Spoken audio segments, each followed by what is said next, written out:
오늘은 나아만입니다. 지난번에 우리가 엘리사 선지자를 살펴봤는데요.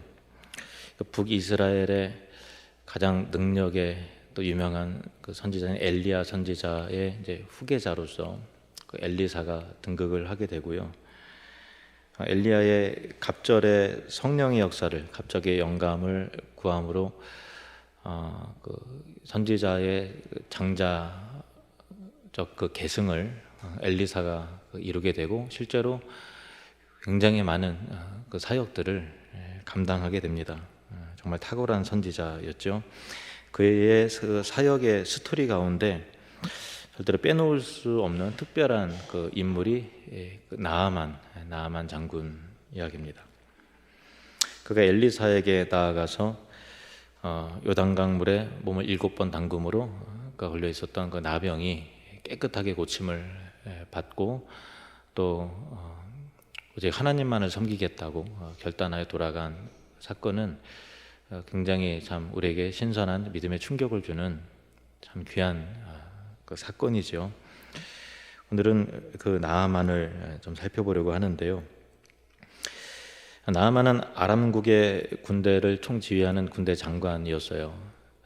아람은 이스라엘과 늘 적대 관계에 종종 있었던 나라였는데 하나님이 나아만에게 큰 용맹과 또 그 전투의 기술을 주셨기 때문에 가는 곳곳마다 승리를 하고 하나님께서 그로 승리케 하심을 통해서 왕에게 총애를 받는, 신임을 받는 군대 그 장관이 될 수 있었습니다. 하지만 아시다시피 나병 환자였는데요. 그의 집에는 그 이스라엘에서 사로잡혀 온, 그래서 나아만의 아내를 수종드는 어린 소녀, 계집 종이 있었어요. 근데 나아만이 그 나병에 걸려서 이제 힘들어하는 것을 이제 보니까 이 어린 소녀가 그 나아만 장군의 주인에게 이렇게 말합니다. 우리 주인이 사마리아에 있는 선지자에게 나아갈 수만 있다면, 그 앞에 선다면 고침을 받을 텐데, 이런 말을 하는 거예요. 그랬더니 그의 아내가 그 남편 그 나아만에게 이르고, 또 나아만이 또 왕에게 나아가서 이러저러한 이야기가 있는데 갔으면 좋겠다, 허락해 달라고 하니까 또 왕이 또 허락을 하고, 그래서 큰 선물을 가지고 이스라엘 왕을 향해서 가는 것입니다. 우리가 여기에서 좀 생각해 봐야 할 내용은 나아만의 아내를 섬기는 그 어린 소녀를 우리가 좀 주목할 필요가 있는데요. 열왕기하 5장 2절 3절 말씀을 보시겠습니다. 열왕기하 5장 2절 그리고 3절 말씀 함께 읽겠습니다. 전에 아람 사람이 떼를 지어 나가서 이스라엘 땅에서 어린 소녀 하나를 사로잡음에 그가 나아만의 아내에게 수종들더니 그의 여주인에게 이르되 우리 주인이 사마리아에 계신 선지자 앞에 계셨으면 좋겠나이다. 그가 그 나병을 고치리이다 하는지라. 어린 소녀가 전해주는 말을 듣고서 나아만의 아내와 나아만과 왕이 믿고 움직이잖아요. 이게 참 신기한 대목이에요. 그렇죠. 어린 소녀가 하는 말을 믿고 실제로 움직여요. 그러니까 그 믿음이라는 것이 그 하나님의 주권에 있는 그 은혜의 역사이면서 동시에 또 우리가 생각해 봐야 할 내용은 그 소녀가 평소 주인이 볼 때에 이 아이가 참 진실하고 또 성실하고 참 훌륭하다, 마음가짐과 또 삶의 태도가 참 믿음직스럽다라고 하는 그 신뢰가 형성되어 있지 않으면 그 말을 믿겠느냐라는 거죠. 근데 그 어린 소녀에 불과하지만 지나온 배경은 이 소녀에게는 굉장히 그 최악의 그 삶의 여정을 지나온 거였거든요. 성경에 기록되어 있다시피 갑자기 아람 사람들이 와서 마을에 쑥대밭을 만들어 놓고 자기와 가족들을 생이별을 시켜서 자기를 끌고 가서 아람국의 노예로 팔아버리는 그 상황인 거잖아요. 그 과정 가운데서 부모 형제들이 뭐 죽었을 수도 있겠죠. 어쨌든 평화롭고 자유로운 삶이 완전히 망가져 버린 어린 소녀의 나이에 겪을 만한 최악의 상황이 펼쳐진 거고, 그렇게 된다면 보통 사람 같으면은 억울하고 분하고 또 슬픔 가운데 그냥 그렇게 탄식하면서 절망하면서 살아야 될 만큼 그런 처참한 이 아픔이 이 어린 소녀에게 있는 거잖아요. 소녀 입장에서는 환경을 탓하고 또 하나님을 원망하면서 살아갈 수도 있었겠죠. 근데 이 소녀는 어려운 현실 속에서도 자기가 종으로 팔려온 그 상황 속에서도 묵묵히 자신의 소명에 최선을 다해요. 참 이게 놀랍지 않습니까? 이 어린 소녀가 주인의 신임을 받을 정도로 억울하고 자기의 적국이잖아요. 그럼에도 불구하고 최선을 다해서 살아가는 거예요. 그리고 그 아이의 마음 가운데 주인이 나병일지라도 하나님 앞에 서기만 한다면, 또 사마리아인 엘리사 선지자 앞에 서기만 한다면 하나님께서 그를 통해서 우리 주인을 고쳐주실 텐데라고 하는 하나님의 능력에 대한 신뢰와 믿음이 견고하게 있어요. 자기의 삶 가운데 하나님 어디 계셔? 내가 내 삶을 이렇게 망가뜨리고 부모와 생이별을 시키고 정말 하나님이 살아계신다면 내 인생을 이렇게 꼬여버리게 만들 수 있나? 라고 얼마든지 자기의 삶을 반추해 보면 하나님을 원망할 수도 있고 하나님을 신뢰 안 할 수도 있는 거잖아요. 그럼에도 불구하고 정말 자기 인생의 어린 소녀의 낙에 바다 끝까지 내려갔음에도 불구하고 우리 하나님 능력의 하나님이시기 때문에 우리 주인의 병을 고치실 수 있어. 우리 주인도 하나님 앞에 설 수만 있다면, 하나님께서 세우신 선지자 엘리사의 앞에 설 수만 있다면 깨끗하게 고침을 받을 텐데 하고 그것을 자기 생각을 주인에게 그들이 이야기하는 거잖아요. 그러니까 그 소녀는 최악의 상황에서도 꿋꿋했고 하나님을 향한 믿음이 조금도 흘리지 않았다는 거예요. 하나님이 어디 있어? 라고 할 수 있는 상황에서도 하나님이 살아계시고 하나님 능력이시고 하나님께서 하시고자 하는 자를 살려내시고 고치실 하나님이시다라는 것을 그 믿음의 신뢰 속에서 주인에게 그대로 전하는 모습을 통해서 우리는 참 이런 믿음 우리가 본받고 싶다 할 정도로 큰 감동을 우리에게 줍니다. 이 어린 소년의 진실함과 성실함과 꿋꿋함을 통해서 주인에게 신뢰와 사랑을 받게 되고, 그래서 그가 하는 말에 진실함이 전달이 되어서 결국 나아만을 구원하는 복음의 통로가 되죠. 결국 이제 나아만은 병을 고침을 받았을 뿐만 아니라 이제는 내가 하나님만을 섬기겠다고 선포하잖아요. 단 우리 주인이 림몬 신당에서 절을 할 때 나를 의지하기 때문에 내가 주인이 엎드릴 때 같이 고개를 숙일 수밖에 없는데 그것은 내 진심이 아니라 나는 오직 하나님만을 섬길 것입니다. 이거 하나만은 용서해 달라고 이렇게 나중에 보면 간구하는 진실한 믿음의 사람으로서 세워질 때 참 이 축복의 통로로 하나님께서 이 어린 소녀를 사용했던 것이죠. 이 작은 소녀는 어둠 속에서도 하나님을 향한 믿음을 간직하고 있었고 하나님이 이 소녀의 이 믿음을 통해서 일하셨던 것입니다. 우리 믿음을 통해서 하나님께서 일하시기를 축복합니다.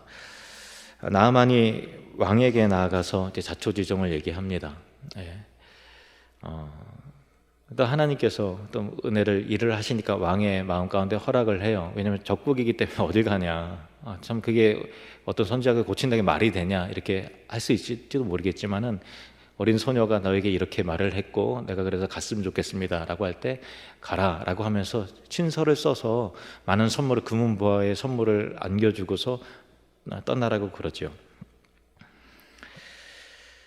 그리고 이제 나아만이 이스라엘 왕에게 나아갑니다. 그리고 나서 자기 그 왕이 준 그 편지를 전달을 해요. 그리고 왕이 그 편지를 읽고서 기가 막혀서 옷을 찢어버려요. 내가 무슨 하나님이냐? 내가 어떻게 사람을 죽이고 살리는 일을 할 수 있겠냐? 나보고 이 장군을 고쳐달라니 이게 무슨 말이냐? 하고서 기가 막혀 하는 거예요. 그러면서 틀림없이 어차피 내가 못 고칠 거 알고 시비를 걸어서 전쟁을 일으키려는 그런 속셈이다 하면서 분개히 여기고 두려워하는 모습을 봅니다. 이것도 참 재밌는 장면이잖아요. 이방 사람들은 어린 소녀의 말을 듣고 믿고 와요. 그리고 나만의 아내도 믿었고, 나만 장군도 믿었고, 이방 나라의 아람의 왕도 믿었어요. 그런데 가장 가까이 있는 하나님을 믿어야 하는 이스라엘 왕이 믿지 않아요. 참 이 스토리가 참 재밌죠. 믿을까 하는 사람이 믿고, 이 사람 믿어야 되는 거 아니야 함에도 불구하고 믿지 않아요. 물론 내가 하나님이냐라고 했을 때 하나님의 존재에 대한 인식은 있어요. 내가 하나님인데 어떻게 고치게? 아니, 하나님이 통해서 일하실 수 있는 거잖아요. 그럼 하나님 앞에 보내면 되는 거잖아요. 근데 내가 하나님이냐라고 하는 하나님의 지식이 있지만 하나님에 대한 기대가 없는 거예요. 하나님의 존재는 인식을 해, 머릿속으로는. 그렇지만 하나님 믿지 않는 거죠. 살아서 역사하신 하나님 믿지 않아요. 잘 왔구나. 우리 하나님 고치실 수 있으니 하나님 앞에 세우되 하나님 앞에 늘 교통감이 있는 엘리사 선지자에게 보내자. 그러면 되겠네 라고 생각하지 않아요. 믿음이 없는 거죠. 하나님에 대한 기대감이 없어요. 오히려 이방 사람들, 오히려 교회 밖의 사람들이 복음을 통해서 순수한 믿음으로 하나님을 믿고 기대하고 하나님의 능력을 신뢰하는데, 우리 신자들이 하나님의 일하심을 기대하지 않고 믿지 않는 불신앙적인 모습들을 우리 안에서 얼마나 우리가 자기 자신을 통해서 또 우리 주변에서 많이 발견합니까?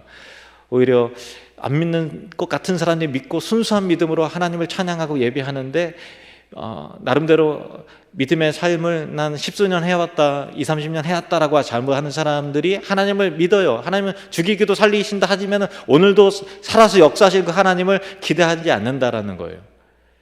그래서 이스라엘의 왕의 그 모순적인 모습들이 우리에게 얼마나 많이 있습니까? 참 불신앙적인 모습이 있는 것이죠. 초대교회 때도 바울이 복음을 전할 때 하나님의 말씀을 안다고, 또 누구보다도 하나님을 말씀도 잘 알고 하나님을 경외한다고 하는 유대인들이 오히려 적개심을 품고 하나님 믿지 않았죠. 복음 받아들이지 않죠. 오히려 하나님을 모르는 이방인들이 복음을 듣고 주님 앞으로 돌아오게 됩니다. 예수님은 나중된 자가 먼저 되고 먼저 된 자로서 나중될 자도 있다라고 말씀하셨어요. 그런 축복합니다. 우리가 참 나중된 자로서 먼저 되는 자가 되길 원합니다. 먼저 된 자로서 나중되는 참 이 믿음이 점점 식어지고 점점 불신자 같아지는, 교회는 나오지만 하나님의 능력과 하나님의 신실하심과 하나님의 일하심에 대해서 도무지 기대감이 없는 냉랭한 신자가 아니라 날마다 가슴 뜨겁게 주님을 사랑하고 날마다 우리를 통해서 역사하시고 일하시는, 살아 움직여서 역사하시고 활동하시는 그 하나님을 온전히 신뢰하고 바라보는 믿음의 사람들이 되시기를 축복합니다. 엘리사가 이스라엘 왕이 자기 옷을 찢었다 하는 얘기를 듣고서 사람을 보내서 이리로 데려오라고 이렇게 전가를 보냅니다. 그리고 나서 나아만이 엘리사의 집 앞에 왔는데 문 앞에 섰을 때 엘리사가 나가지 않고 종을 보내서 그냥 지시사항만 딱 전달을 하는 거예요. 그 내용이, 너는 가서 요단강에 몸을 7번 씻으라, 그리하면 내 살이 깨끗해지리라, 회복되어 깨끗하리라 라고 이렇게 말을 해요. 근데 나아만의 입장에서 이런 황당한 대접을 처음 받아봐요. 그러니까 지금까지 그 왕을 빼놓고서는 누구든지 다 이 앞에도 굽신굽신하고, 마을에 진입할 때 온 마을 사람들이 다 와서 영접을 하고 그렇게 하는데, 자기에게 와서 고쳐주는 것도 아니고 제가 갔는데 그 집 앞에 문정박대 당하고 종을 보내서 지시사항만 딱 전달하는 것 자체가 얼마나 황당하고 얼마나 괘씸해요. 그리고 혼자 온 것도 아니고 군사들이 이끌고 왔잖아요. 종들을 이끌고 왔단 말이에요. 그러면 그 사람은 내가 얼마나 그 자존심이, 체면이 완전히 구겨지는 거예요.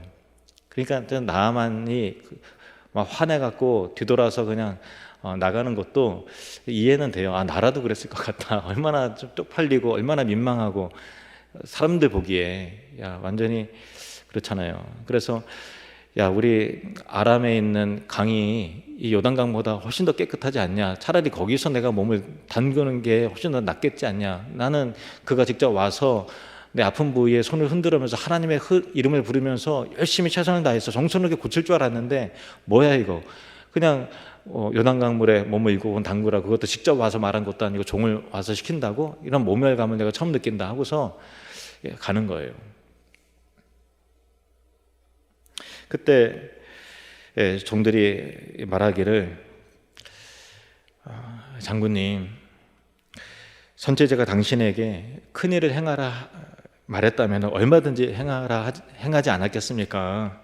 그런데 이보다 쉬운 일을 왜 하지 않습니까? 이렇게 애원을 해요. 이보다 더 큰 일이라면 기꺼이 했을 텐데 왜 이 작은 일을 왜 안 합니까? 그러니까 나아만이 고마웠을 것 같아요. 자기 체면에서는 이제 못하는 데 못 이기는 척하고 말려주기를 기대했을 것 같아요. 그래서 설득을 당하고 못 이기는 척 요단강에 7번 몸을 담그니까 그의 살이 어린아이처럼 회복되어 깨끗해지는 거죠. 일단 그 믿음의 출발이 있지만 정말 그 믿음의 역사 바로 코앞에서 믿음의 위기를 나아만이 겪잖아요.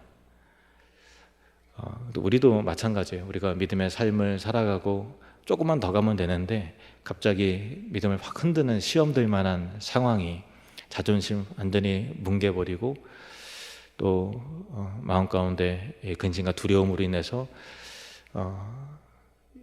흔들려버리고 또 어떤 사람을 인해서 실망하게 되고 실족하게 되고 등등, 그 믿음의 위기가 나아만도 있었듯이 우리 삶 가운데서도 얼마든지 믿음의 위기가 있었죠. 그런데 함께하는 사람이 그의 믿음을 붙잡아 주니까 다시 믿음이 회복되더라는 거예요.